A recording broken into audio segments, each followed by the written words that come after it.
Boa tarde a todos. Como vocês estão nesse último dia de trabalho, eu não creio. Todos animados com as festas de final de ano? É uma mistura de final de ano com final do mundo, né? Mas é sempre assim mesmo. Nós somos brasileiros e a gente dá conta de qualquer coisa. Uma ventania e vamos que vamos. Tem alguém de primeira vez aqui? Alguém que está vindo hoje pela primeira vez? Não? Todos já são cativos da casa? Que bom. Sabem que o título de curiosidade passa mais ou menos por semana no CRE, em todos os trabalhos, porque nós temos as terças, as quintas e os sábados, 2.000 pessoas. Bastante gente, né? Então, são 2.000 pessoas que vêm até aqui para, com certeza, se Deus quiser, saírem melhor do que chegaram, né? Então, a gente vai plantando essa sementinha do autoconhecimento, do autoamor, dos ensinamentos do Mestre Jesus no coração de cada um, porque isso a gente leva para as nossas casas, né? E a gente reverbera nos nossos lares. Então vamos lá, a lição de hoje é de número 176 e tem pelo título Necessidade do Bem. E não poderia ser diferente, terminar o ano com Paulo é sempre uma bênção. E Paulo diz assim: e consideremo-nos uns aos outros para nos estimularmos à caridade e às boas obras. Então eu vou ler esse trecho do texto do Emmanuel, porque ele é curtinho, mas eu acho que vale muito a pena, tá?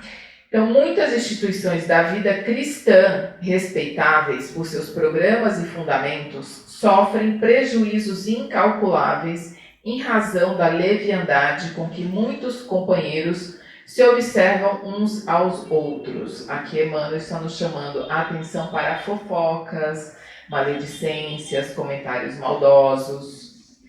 Aqui comenta-se o passado desairoso de quem procura hoje recuperar-se dignamente.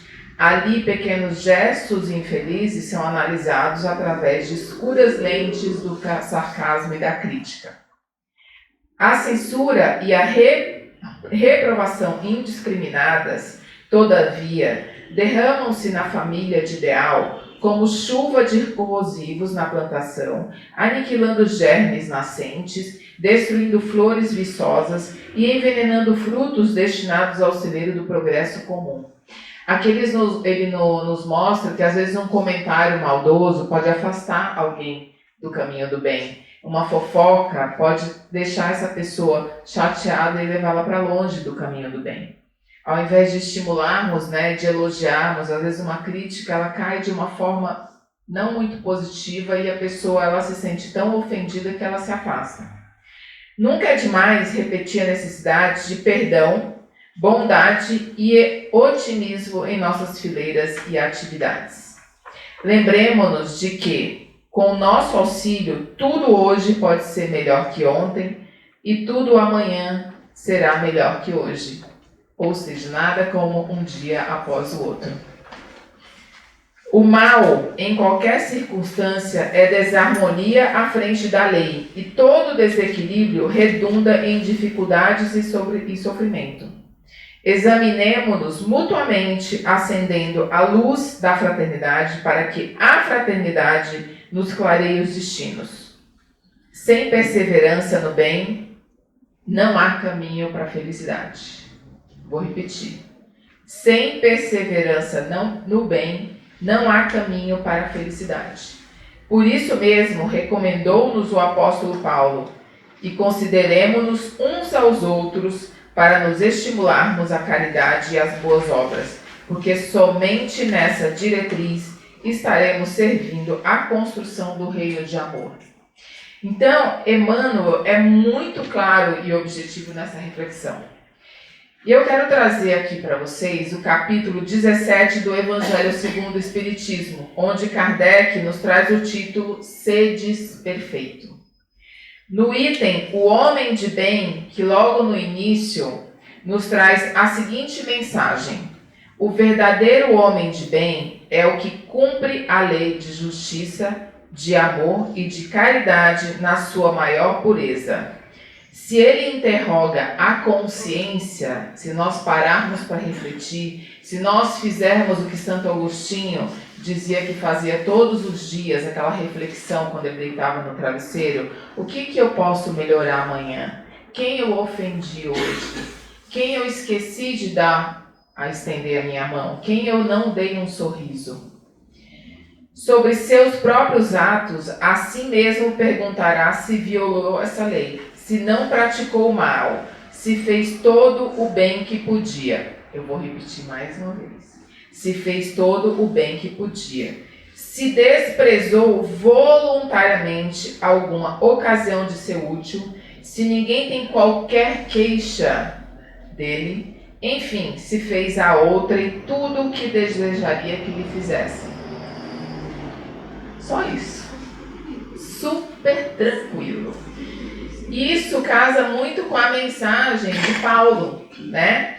E Emmanuel, ele nos faz lembrar os ensinamentos de Jesus. Que Jesus nos deixou muitas histórias através das parábolas e as mensagens que ele contava, os milagres que ele fez, todos foram para nos fazer lembrar sobre isso. Nada foi à toa. Tudo foi muito pensado para que na posteridade, né, que nós estamos até hoje, 2025 anos, quase 2026, estudando, tentando trazer para a nossa vida, para a nossa rotina, na nossa reforma íntima, para a nossa vida os ensinamentos do Mestre na prática. Porque não adianta nada você ler toda a biblioteca espírita, ler todas as obras básicas, todos os livros do Chico, ter o intelecto desenvolvido se você não coloca em prática, se você não coloca a moral na prática. Não adianta, você só vai ser uma pessoa muito culta, mas ignorante com o resto e com os outros, né? Porque a pessoa que ela é muito culta, ela se acha acima dos outros. Vamos colocar em prática. Então, os ensinamentos de Jesus, ele falava o seguinte, né? Porque é uma regra de comportamento e conduta que Jesus nos deixou. Um código de ética, de comportamento e conduta. Fazer com o outro aquilo que você gostaria de receber. Fazer o bem sem olhar a quem. Não apenas lembrar, mas colocar em prática. Olha aqui o que Jesus falou. Não adianta você ler tudo, você saber todas, de novo. Estou sendo redundante, porque a gente fica muito apegado aos ensinamentos, mas a prática da porta do centro espírita da igreja, ou seja, de onde você frequenta, você deixa a prática a partir do momento que você entra ou sai de algum lugar. A prática é o que de fato nos coloca em equilíbrio com os ensinamentos de Jesus. E eu vou repetir o que Emmanuel fala aqui, ó. Comenta-se o passado desarioso de quem procura hoje recuperar-se dignamente. Ali pequenos gestos infelizes são analisados através das escuras lentes do sarcasmo e da crítica. Não podemos nos esquecer de Maria de Madalena, que era chamada de prostituta, porque em uma fase da vida dela, talvez ou não, ou assim, ela ficou designada, né? Nomearam ela de prostituta, e ela foi o tempo inteiro sendo apontada e por que Jesus andava com uma prostituta? Por que estava no meio dele uma prostituta? Por que a mulher, quem que lembra, quem não vai, a história da mulher hemorrágica, a mulher adúltera? O próprio Paulo. Enquanto Saulo, antes de se converter, ele perseguia os cristãos. Quando tem a conversão, ele foi rejeitado pelos seus. Claro que até que você prove, né, que focinho de porco não é tomada, né, porque ele saiu do maior perseguidor dos cristãos para o maior divulgador do cristianismo, não foi da noite para o dia. Ele precisou ganhar ali a confiança de quem estava em torno dele. Então é um processo. Aqui ninguém está pedindo, Jesus não pede para que do dia para a noite a gente vire anjo, né? De presépio. Não, mas é um processo. Nós já estamos aqui, sabemos que somos espíritos vivendo uma experiência terrena, né, uma experiência encarnada neste corpo. Eu hoje sou Clóris, mas eu posso ter sido José, João, Pedro, Maria. Então, nós já estamos há um bom tempo nessa jornada. Então, se nós mudarmos um pouquinho em cada encarnação, já vai ser um ganho maravilhoso. Então, no Livro dos Espíritos também, na questão 886, Kardec perguntou, olha a pergunta de Kardec, Kardec também era cirúrgico. Qual o verdadeiro sentido da palavra caridade como a entendia Jesus? Como entendia Jesus, ele perguntou como Jesus praticava a caridade. E aí os Espíritos respondem, benevolência para com todos, indulgência para as imperfeições dos outros, perdão das ofensas. Ai, vamos ter que dormir com essa.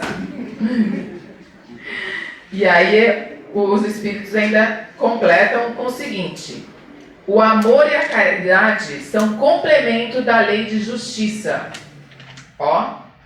Pois amar ao próximo é fazer todo o bem que nos seja possível e que desejaríamos que nos fosse feito. Bonito, né? Fazer o bem que desejaríamos que nos fizessem. Ai, Clóvis, mas é muito difícil, aquele parente é muito chato. Buda falava, seja a mudança que você quer ver no outro. Trate a pessoa bem. Se ela vai uma mala, trate-a bem. Faça a sua parte. Cada um é responsável pelas suas escolhas. Vai chegar o momento do parente mala. Entendeu? Porque você também já esteve nesse lugar. Vamos pensar assim? Nós já estivemos nesse lugar. A gente não está aqui para melhorar? Então pensa que você já esteve naquele lugar. Você fala assim, ai Jesus, me dê força, me dê coragem. Não pode dar força, senão a gente mata, né? Não pode dar força. Não, Jesus, me dê paciência. Porque se der força, mata. Me dê paciência para acreditar que essa pessoa vai melhorar. E aí, qual o sentido dessas palavras de Jesus? Amai-vos uns aos outros. Só isso. Porque você tem que fazer para o outro aquilo que você gostaria que fizesse para você. Não é moeda de troca, tá? Não vou fazer caridade para poder receber. Não é isso. A gente faz porque é o certo. Né? A gente faz porque... Sabe quando eu tinha um ódio, mas minha mãe estava certa. Quando você chegasse, mãe, eu quero ir para tal lugar, todo mundo vai, você não é todo mundo. Aí no Brasil é difícil, porque todo mundo rouba, você não é todo mundo. Então faz o certo porque é o certo, não é porque todo mundo está fazendo. Eu odiava quando minha mãe falava isso, mas hoje eu entendo. Eu não sou todo mundo mesmo, não é? Cada um de nós é o único no universo. Cada um de nós só tem uma pessoa com a minha impressão digital, que sou eu mesma. Então, sou todo mundo. Então, a gente tem que prestar muita atenção agora, festas de final de ano, confraternização, ceia, fofoca, maledicência, né? Aquelas coisas que a gente tem que deixar para lá. Todo mundo faz... escreve as mudanças que você quer no ano que vai vir. Já começa agora. Já começa agora sendo aquela pessoa que mudou. Nossa, fulano, você mudou. Tô a paz e amor. Eu quero ser feliz, eu não quero ter razão. Vamos pegar essa frase? Quero ser feliz, não quero ter razão. Não vou pegar nada que não é meu pra mim. Vem uma fofoca, morre em você. É mesmo? Nossa, que coisa. Então, olha que bonito aquele quadro, olha que bonita aquela planta. Porque essas pessoas, gente, vêm pra gente aprender. O César, acho que todo mundo que conhece o César, ele fala que são os personagens trainers da nossa vida. Da nossa paciência, da nossa resiliência. Entendeu? Então, é para exercitar o nosso músculo cerebral. Aí também, eu tenho uma das histórias, eu comecei falando das histórias de Jesus. Quem lembra da mulher adúltera? A mulher adúltera, Jesus estava ali com os apóstolos, de repente começa uma gritaria e estavam um grupo de homens para apedrejar uma mulher porque ela teria cometido adultério. E aí vem Jesus, pega um pauzinho, começa a riscar no chão, e aí fala assim: quem nunca pecou, que atire a primeira pedra. E todo mundo foi soltando as pedrinhas, pegando o seu banquinho e saindo de fininho. Só que eu fui aprofundar a história da mulher adúltera. Ela não tinha sido adúltera. A questão é que ela tinha sido assediada, ela era uma mulher casada, e ela tinha sido assediada por um dos homens do grupo, que, rejeitado, tinha levantado essa fofoca sobre o fato dela ter sido adúltera. Ou seja, uma fofoca que ia levar à morte da mulher. Porque naquele tempo era olho por olho, dente por dente. Hoje nós evoluímos um pouquinho, né? Então, mas olha o que uma fofoca, uma maledicência pode fazer com a vida do outro. Não fala que um bater de uma asa de borboletas lá do outro lado do mundo reverbera aqui? Então isso nós temos que tomar cuidado com, que é o que Paulo nos traz no começo da lição. E Emmanuel enfatiza: a fofoca, a maledicência, essa maldade pode levar à morte de uma pessoa. E depois Jesus vai até o encontro dessa moça e encontra o marido dela também, e fica tudo bem, porque é uma coisa muito grave, né? Ela rejeitou um dos homens, ela foi assediada, ela saiu correndo, ela saiu gritando, e o homem falou: ela traiu o marido, ela é uma mulher adúltera. Naquele vulco-vulco, virou uma mentira, virou uma verdade, né? Então a gente tem que tomar muito cuidado. Nós precisamos praticar todos os dias, fazer o bem que nos seja possível para que vire um hábito. E todo hábito é treino. Todo hábito é treino. Então a gente tem que ter o hábito de fazer o bem pelo bem. Fazer o bem deve ser a nossa prioridade. Então vamos colocar como mantra de 2026. Fazer o bem deve ser a nossa prioridade. E fazer o bem aqui, eu não estou falando de você entregar a sua casa, tirar a roupa do corpo. Um sorriso é fazer o bem. Um sorrir para um estranho é fazer o bem. Falar bom dia. Dar um abraço. Tudo de graça, né? E fácil. Fácil. É só a gente começar a prestar mais atenção no outro, porque hoje todo mundo anda olhando por um celular. Eu venho descendo a Augusta aqui, eu fiquei impressionada, tá todo mundo assim, gente. Como não cai de cara no chão? Porque eu já ando assim nas calçadas. Então, vamos olhar para frente, para 2026, com esse mantra: fazer o bem deve ser a nossa prioridade. E aí eu tenho uma frase que eu gosto muito, que é de minha autoria. É verdade. Olhar para dentro requer muita coragem. Você nunca sai ileso do autoconhecimento e seria um desperdício morrer analfabeto de si mesmo. Feliz Natal para todos nós. Em 2026, todos aqui de novo. Muito obrigada, boa tarde.